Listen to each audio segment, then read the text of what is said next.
Warning, this episode contains adult language, mature situations, thriller novel writing fathers, abusive Yakuza boyfriends, a loving daughter, and a horrific accident. Remember, like, share, subscribe, listener, and viewer discretion is advised.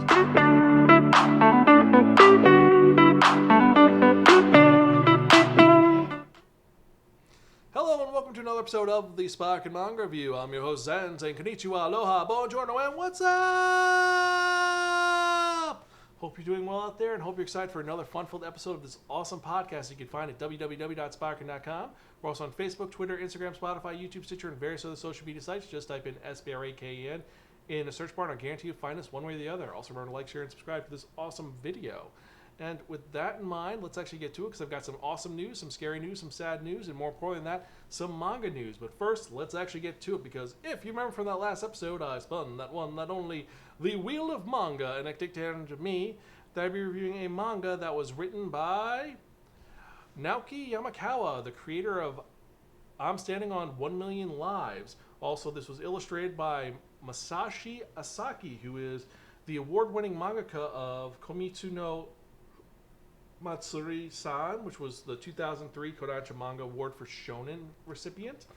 And this is published by Kodansha and Kodansha USA. Now, fun fact, this is actually being released digitally under Kodansha. I don't know if there's going to be a physical release, but honestly, after reading this, I would love a physical release of this series. But I digress. So this was released originally in May 2017 to present. There was a small gap in the middle where they took a bit of a break because one storyline ended and I don't think they were going to finish it, but then they decided to continue on to make this a two-parter, but it's pretty cool. This was released in Weekly Young Magazine and there are 19 volumes. It is a seinen series that is a crime suspense story that is known simply as, well, let's get to it. It's known simply as My Home Hero. Now, My Home Hero is a story that is about a man's will and need to protect his family above his own security and his own safety. And our main character's name is Tetsuo Toso. And he's a man who has a very simple life. He works for a toy company and he has a hobby that's pretty unique. But for the most part, he is working hard to protect and provide for his family, his wife Kasen, and his daughter Reika. And his daughter Reika recently moved away. She went to college and she's living on her own for the first time. And he just wants to make sure she's safe. And one day he goes to visit her. It's right by her birthday, or actually by his birthday. So he's going to go visit her and see how she's doing. And it's been a while because the thing is that, like I said, his family is the most important thing to him and he loves his family.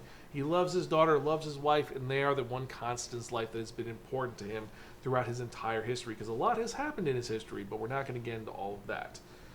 But besides his family, the other thing that he really cares about is writing, surprisingly, crime novels. He submits them to a website that's similar to Wattpad, but a little different, and the different website he goes to, well, for the most part, he gets not some great reviews. He's averaging 2 out of 5 reviews. People say that he's doing tropes that have been done before, and he just takes notes and writes them, but he loves crime stories. He's the guy that would listen to crime podcasts on his off time. But today he's there because he's going to see his daughter that he hasn't seen in about 6 months. And when he goes to see her, she is completely masked up, and he's surprised, like, oh my God, it's my daughter, the celebrity. And she's like, oh, shut up, Dad. Let's sit down. And he goes there to talk to her, and he reminisces about the past and how his daughter loves him so much. Because this is the type of daughter that every year for his birthday, she would make him something.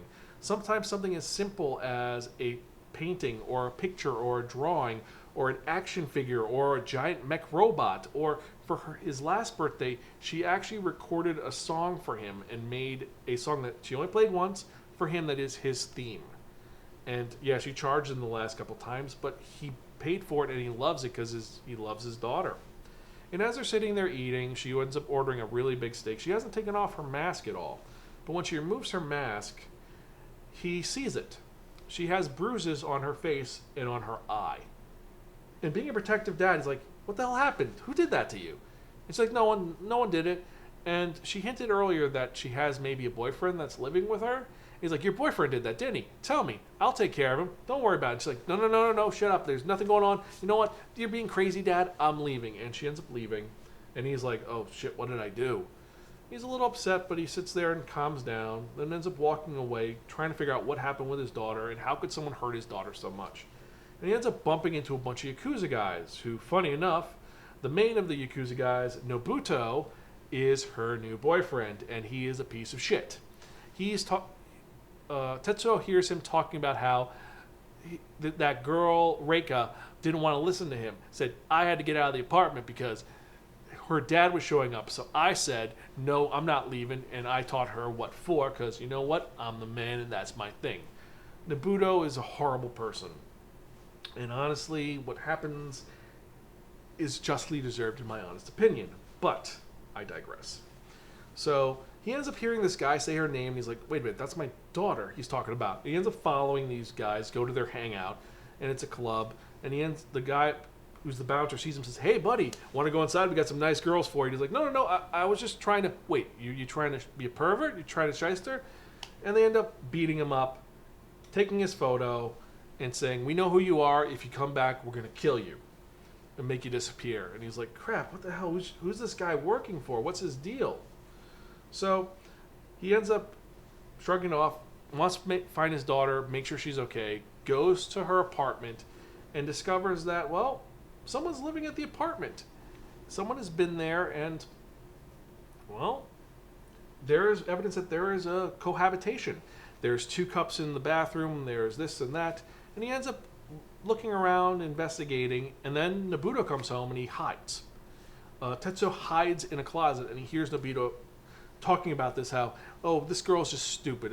He can't wait till this is done so he can go back to his real girlfriend. And you know what? It wasn't my fault the last 2 died. I mean, the one girl, she lipped off, so I threw her off a bridge. And then they found her. And this other girl, yeah, you know what? I don't have a temper. It's not my fault.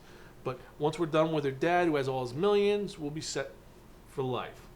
Turns out that the syndicate, not the Yakuza, it's the syndicate, that's what they call themselves, are trying to scam a member of the family to get lots of money. They think it's her dad, but it's actually her grandfather, who is in charge of a clothing empire that there's more going on than what it seems. But, so they're having Nobuto date this girl, then they're going to kidnap her, or they're going to tempt her to turn on her grandfather, then they're going to drop her like a hat. And Nobuto finds out that her dad showed up at the club, and he's like, wait, that bitch told her dad about this? Nah, he's dead, and then she's dead. And unfortunately, hearing that his daughter is in peril, Tetsuo realizes, no, we can't do this. You're not going to do this to my daughter. You're not going to threaten my daughter. No. An incident happens. And then, about a couple minutes after the incident happens, funny enough, his wife shows up because she's going to surprise her, because like I said, it's near his birthday. They're going to do something. And she shows up, and there is Tetsuo on the floor next to the dead body of Nobuto. And she's like, what the hell happened? What did you do? He's like, listen, this is important. I didn't mean to do this. This was an accident. It was just a whole weird circumstance that happened. And he explains and shows that they got into a fight, a scuffle. He was enraged, trying to save himself. He grabbed the rice cooker and bashed the guy's head in. So now what are they going to do now that this is He's like, listen, you go find her daughter, call her, meet her, and then we're going to send her away. You know, say this guy threatened her, and they're going to go home. We'll make some lie up so that she has to come home with us. I'll take care of this. I'll clean this up. And that's what happens. He ends up taking care of his family. He ends up actually going to clean it up, and his wife's like, well, what are we going to do? We could just call the police. And he's like, no, if we call the police, the syndicate's going to get involved. They're going to kill her, kill you, we're done. So I'll take care of this. However, after a little bit, after he tells his wife to go get rid of the daughter, they do that. The daughter ends up going home on a train. She goes back and helps him clean up because she says, you're my husband.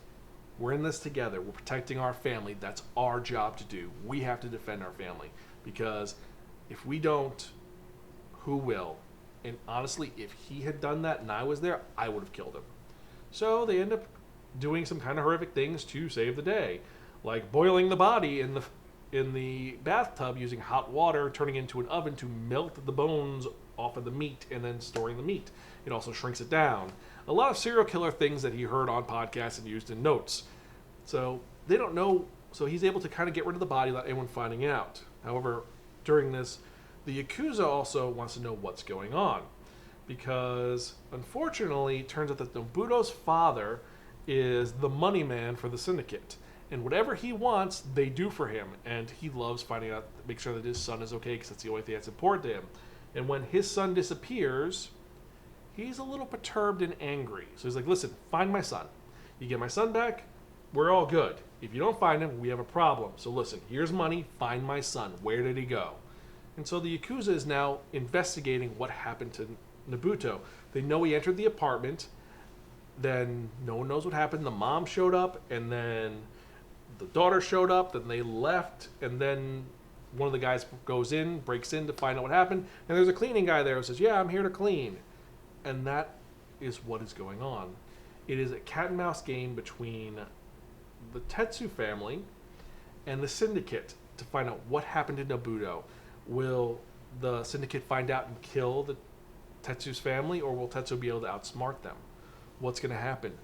How are they going to collaborate? And that is the genius and horror of this story, because we see what lengths the family goes to in order to save the day. Because honestly, it's kind of compelling and frustrating and unique just seeing where it all goes. Because honestly, what would you do for your family? I mean, who would you go to save? What would you do? What lengths would you go to in order to make sure that your family is okay? Because honestly, I would do a lot to protect my family, protect Greta, protect Maddie, protect everybody else. I would do a lot. And this is that thing of being that fatherly figure and protecting your family. Would you go to these lengths? And that is the question that we have in this story. And I've got to say, it is a story that is going to keep you on the seat of your seat. You're on the edge of your seat as you read this story. And the fact that they're getting an anime for this, I am excited to see how this turns out in an anime. I really hope we get the whole series and not just the first half, because the second half is so much more what the hell's going on. And it's coming out soon. It's going to be coming out at the end of the month. We're going to have to wait and find out about that. But after reading it, I got to say the art style is pretty well done. All the characters are realistic. The backgrounds look great. And it has a feeling of a mixture of Naoki Urasawa and Umaru Fujita, that style of art. For those of you who aren't aware, that is the creators of No Longer Human, the one released by Vertical Inc., and creator of Monster. So this combination makes this series what it is, and I love it. I think the art is well done, the story is well done. It does drag a little bit in the investigation portion. However, the leaps of logic it has you makes sense. It's not so unrealistic. Everything fits in, everything clicks, and I love that aspect of it. And for that reason, I really did enjoy this series. I thought it was well done. The characters are great, the story is great, the plot is great. The fact it's getting a digital release does upset me a little bit, because I would like a physical release of this. But for that reason, I have to give this our second highest rating, which is borrow from a friend and don't return unless offered Pocky. It's really good. It's just a couple of little things here and there. It's a little grotesque and might not be for everybody. It does have a slow build. It's worth reading, though, and it is definitely worth checking out. So if you've read this manga and you agree with me or you disagree with me, let me know your thoughts on this. Did you like My Home Hero, or are you going to check this out?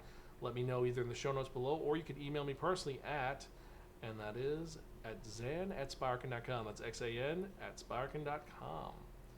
So, with that in mind, let's actually get to the next part of the episode, my personal favorite part, and we're talking about the new releases for this week. And these came out on the 7th of February, 2023.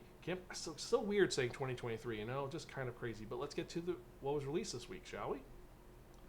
So, released this week in 2023, we've got a Chinese fantasy, Law of the Fox, Book 2. We've got Aphoreta, From Commonplace to World's Strongest Zero, light novel, Volume 6. Attack on Titan, Omnibus number 9, which is volumes 25 to 27. Ayakashi Triangle, Volume 2. Boruto, Naruto Next Generation, Volume 16. Classroom of the Elite, Year 2, light novel, Volume 4. Crossplay Love, Otaku Punk, Volume 3. Futari Escape Volume 2, Hitorigimi My Hero Volume 13, Lovesick L Volume 8, My Hero Academia Volume 33, My Special One Volume 1, Orient Volume 13, Outbride Beauty and the Beast Volume 3, Rainbow Days Volume 2, Ramen Wolf and Curry Tiger Volume 2, Shoha Shoten Volume 1. Now this is a story about a kid who wants to be a comedian, a stand-up comedian, and it looks kind of interesting and weird. But it's one of those ones that I'm kind of excited about. But anyway, let's go on. Next we have Snow White with the Red Hair Volume 23, The King's Beast Volume 9, The Seven Deadly Sins Omnibus 8 Volumes 22 to 24. This is Screwed Up, But I Was Reincarnated as a Girl in Another World, the manga, Volume 5.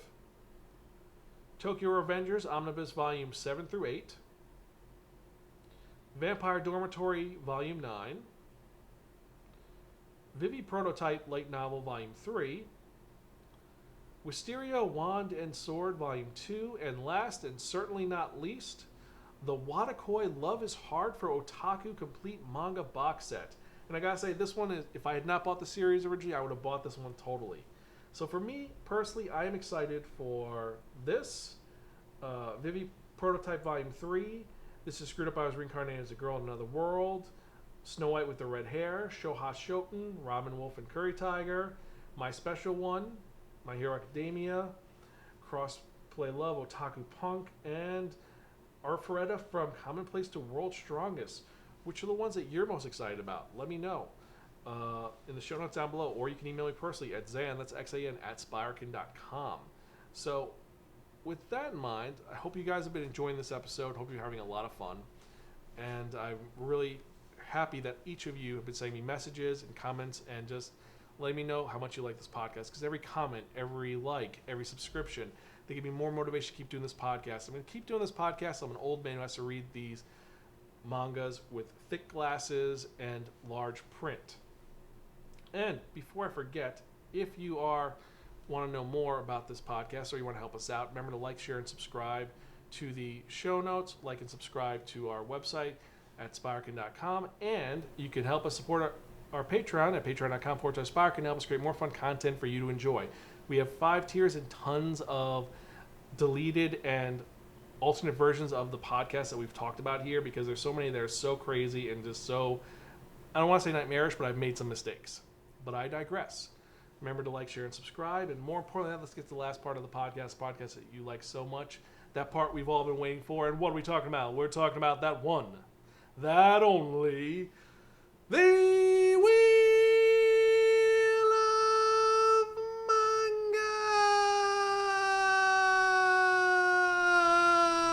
Manga! Yes, friends, the Wheel of Manga, except no substitute. Now, what is the Wheel of Manga? The Wheel of Manga is a Wheel of Fortune with 10 slots on it. And what I've done is I've assigned a manga title each of the 10 slots. What we're going to do is we're going to spin the Wheel of Manga. Whatever number it lands on, that's what we're going to review in the next episode of the Spiraken Manga Review. And I'm excited because we have so many different episodes that are up here that are ready to go, and so many different titles. But let's spin and see what we're going to review, shall we?